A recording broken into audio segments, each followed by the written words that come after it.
Alors, de 12e séance de Filiconie, la 12e séance de Filiconie portera sur un cycle de peinture qui a été réalisé en 1470 dans un palais qui s'appelle il Palazzo Schifanoia, qui veut dire en italien le palais che schifa la noia, qui fait fuir l'ennui, qui est donc un palais d'agrément, et qui se trouve dans la ville de Ferrare, dans la plaine du Pô, dans le nord de l'Italie, dans le nord-est de l'Italie. Ce cycle de fresques se trouve ce qu'on appelle en italien le piano nobile, c'est-à-dire au premier étage, l'étage noble, donc la grande pièce de réception. Et c'est un cycle de fresques qui contient 12 panneaux, comme on peut le voir sur l'image. Alors là, on n'en voit pas 12, on n'en voit que 7, parce qu'en fait, il y a l'autre partie. 12 panneaux qui représentent les 12 mois de l'année, qui sont dans un cycle anti-horaire, puisque vous pouvez voir à droite le mois de mars, puis mars, avril, mai, et donc ça tourne dans un cycle anti-horaire. Et donc, vous avez les 12 mois de l'année. Ce cycle a été commandé par le prince de Ferrare qui régnait à l'époque, qui a régné de 1450 à 1471, et qui est un monsieur qui s'appelle Borso d'Este. Et Borso d'Este devait recevoir en 1471, donc quelques mois avant sa mort, devait recevoir par couronnement papal la couronne grand-ducale de Ferrare. Et que ce cycle de fresques a été réalisé évidemment pour célébrer ce moment historique et politique.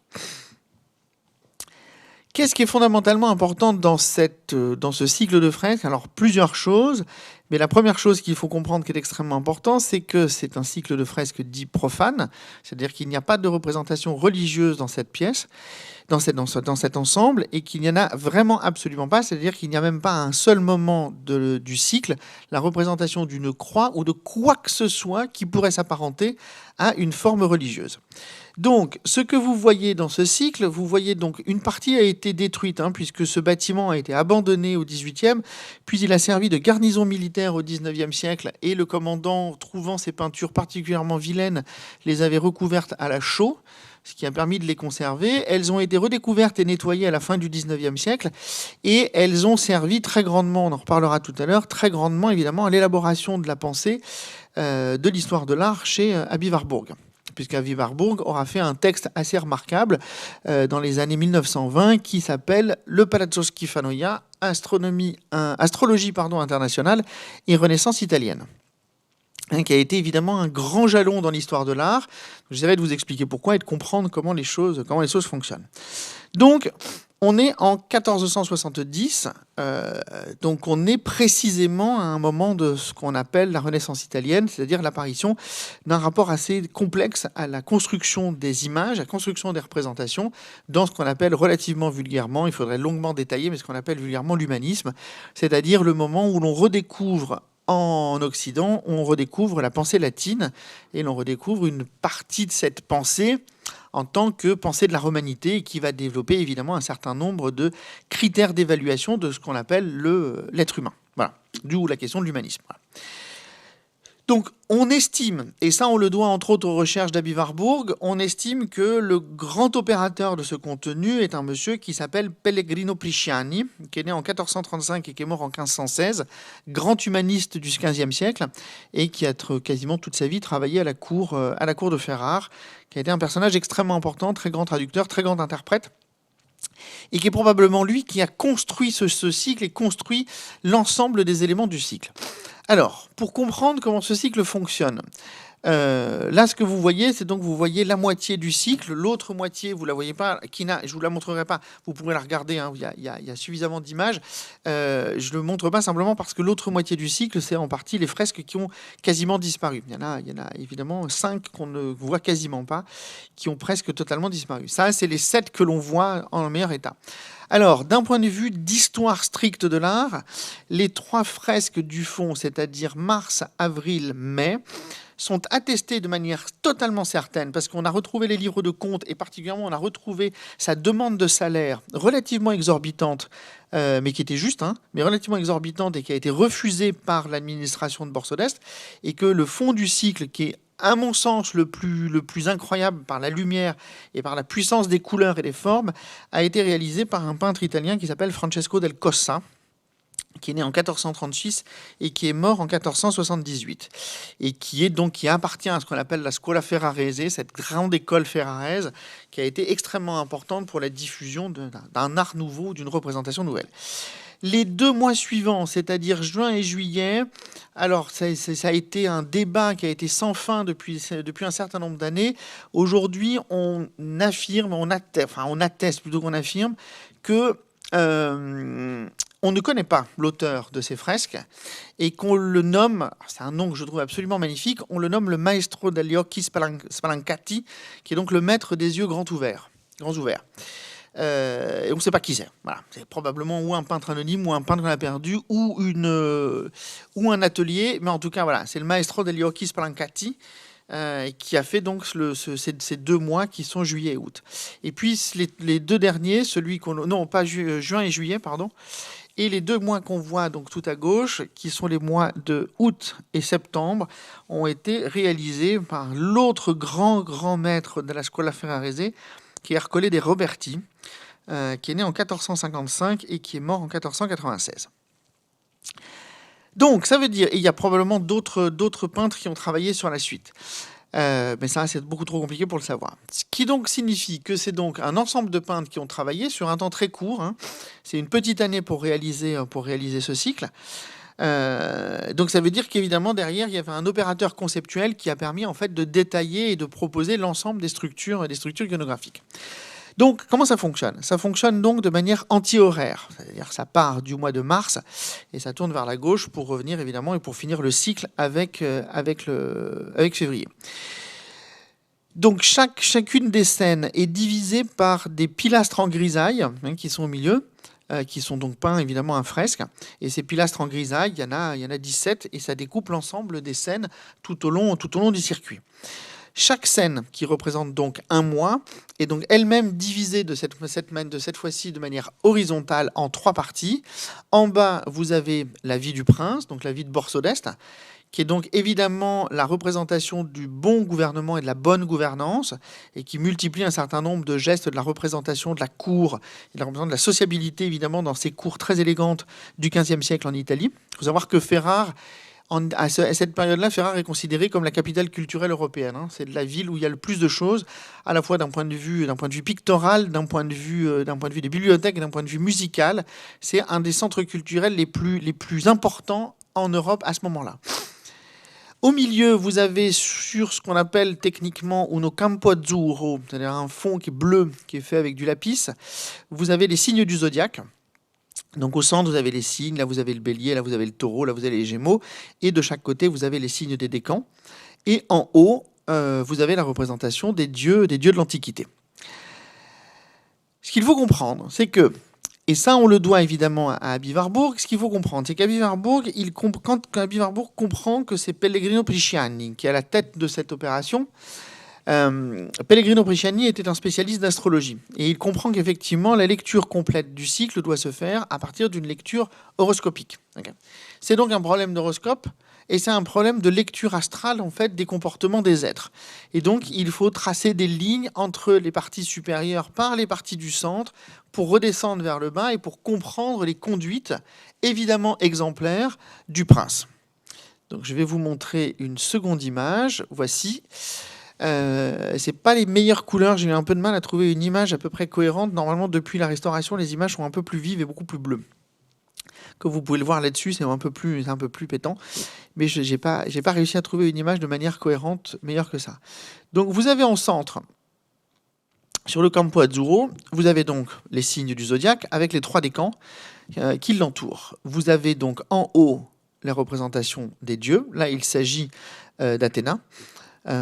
Qui est conduit sur un char. Là, elle est conduite par un char avec des licornes efflanquées qui représentent évidemment la domination des pulsions et domination des désirs. Et vous avez la représentation à gauche des savants et des philosophes, et à droite, vous avez la représentation de la techné et de l'industria, c'est-à-dire du savoir-faire manuel et du savoir-faire technique. Tout ça parce que c'est conduit entre autres par Athéna. Et vous avez en bas la représentation. Alors je ne vais pas passer dans les détails effectivement pour chaque pièce, mais on pourrait. Vous avez la représentation du fonctionnement de la cour. Alors on est en 1470, on est encore sur un modèle qui appartient quasiment encore au Moyen-Âge, c'est-à-dire que la surface de peinture est donc elle-même subdivisée en plusieurs scènes. Vous avez une scène qui est ici délimitée par le bâtiment, vous en avez une autre ici, puisque vous reconnaissez au costume que le Borso d'Est est ici, mais qu'il est encore là, et qu'il est encore là. Donc vous avez 3 scènes séparées, et la 3e scène est elle-même séparée d'un point de vue vertical, puisque vous avez à la fois la scène de cour avec Borso d'Est qui se trouve ici, probablement une chasse à l'épervier. Au-dessus, vous avez une chasse au lévrier. Et enfin, au-dessus, vous avez la taille des vignes, puisqu'on est au mois de mars. Et que c'est le moment de préparer les vignes pour les saisons suivantes. Donc tout ça, ça fonctionne de cette même manière. Borso d'Est est représenté systématiquement de la même manière, avec la même saie et le même pantalon bicolore. Vous êtes dans une représentation parfaite du système, fin du Moyen-Âge, début de la Renaissance. Ce qu'il faut comprendre, c'est que au-delà de rentrer dans les détails de la structuration des scènes, tout ça a déjà été fait. Vous regardez le travail de Bertozzi pour ça, qui a été assez remarquable et qui dit précisément comment ça marche. Ce qu'il faut comprendre, c'est ça. Ce qu'il faut comprendre, c'est que pour la première fois dans l'histoire de l'Occident, on est face à ce que je vais nommer ou ce qu'on nomme une politique des images. C'est-à-dire, pour la première fois, la construction des images échappe à une représentation métaphysique et échappe à une représentation religieuse. Elle n'est pas inscrite dans une doctrine, elle est lue, elle existe en même temps qu'elle est lue. Ok ? Et ça, c'est extrêmement nouveau. C'est un truc qui est extrêmement, extrêmement intéressant. Alors, qu'est-ce qu'il faut comprendre là-dedans ? Il faut comprendre plusieurs choses. Il faut comprendre que quand les fresques ont été découvertes à la fin du 19e siècle, les fresques sont restées très profondément incompréhensibles. Et qu'Abby Warburg est resté très longtemps plongé devant ces fresques pour arriver à comprendre comment elles fonctionnaient. Encore aujourd'hui, on hésite, il y a plein d'interprétations qui sont extrêmement compliquées. Il y a des trucs très étranges. On est par exemple sur des scènes comme par exemple, non c'est vraiment beaucoup trop pixelisé, mais par exemple ici sur le mois d'avril, il y a une représentation de petits lapins, donc on est sur l'Aphrodite. On continue encore de ne pas comprendre exactement, ou sur la représentation des Gémeaux, on a ce groupe à droite qu'on appelle le groupe des Fanciulli, qui sont les petits-enfants. Donc qui représentent-ils ? Qui sont-ils exactement ? Il y a encore énormément de doutes sur la structure iconographique de l'ensemble. Ce que Warburg énonce en revanche, c'est que nous, ça nous paraît très peu clair. En revanche, pour quelqu'un du XVe siècle qui venait à une réception pour le couronnement de Borso d'Est, pour cette personne-là, c'est clair. C'est-à-dire qu'il faut comprendre qu'à un moment, la lecture structurelle de ce cycle, qu'elle soit symbolique ou emblématique, est compréhensible. C'est-à-dire qu'à un moment, ça fonctionne avec des éléments qui le sont. Et c'est ça que j'appelle la politique des images. C'est-à-dire la politique des images fait que la construction des images suppose 2 choses. Elle suppose, 1, l'utilisation d'un nombre extraordinairement important de référents. C'est-à-dire, c'est des choses qui sont compréhensibles en tant que symbole ou en tant qu'emblème. Et la deuxième chose, comme politique des images, c'est que ça suppose évidemment qu'au moment où le cycle est constitué, il est constitué pour être lu dans une actualité, dans un contemporain de la production. Et ça veut dire que les images ne se lisent pas à partir d'une doctrine, les images se lisent à partir de leur effectivité et à partir du contemporain. C'est-à-dire c'est en étant devant elles que petit à petit la construction va se faire. Et que moi, spectateur du XVe siècle, je suis en mesure de recomposer au fur et à mesure les mouvements qui sont à l'intérieur. Alors évidemment, moi, spectatrice ou spectateur du XXIe, c'est plus compliqué. Qu'est-ce que je fais avec ce cycle ? J'ai une gigantesque partie des éléments que je ne comprends pas, ce sont des éléments historiques, etc. Mais il reste que ce cycle continue de demeurer absolument foudroyant parce qu'il maintient quelque chose d'assez étrange et que très vite, je comprends évidemment que tout ça est un cycle qui fonctionne sur un problème de lien et de ligature. En fait, ce que j'imagine, c'est que tous ces personnages, absolument partout, en fait, ne font que fabriquer un tressage infini de relations et que c'est ces tressages infinis de relations qui composent évidemment la plasticité de l'image, mais qui composent évidemment la plasticité politique des êtres. Les êtres ne sont que nous ne sommes que des structures qui sont façonnées par différents éléments et qui sont façonnées par différentes structures de représentation. Et bien, cette expérience du Palazzo Schifanoia probablement indique ça. Elle indique un moment très particulier de l'histoire, c'est-à-dire le moment où on va affirmer quelque chose qui est que l'image n'est plus une image métaphysique qui dit quelque chose du monde de la transcendance, mais dit quelque chose au contraire immédiat de l'espace politique et de l'espace de cette plasticité de l'être plutôt qu'une plasticité du divin. Et ça, je pense que c'est une nouveauté considérable et c'est une nouveauté assez essentielle.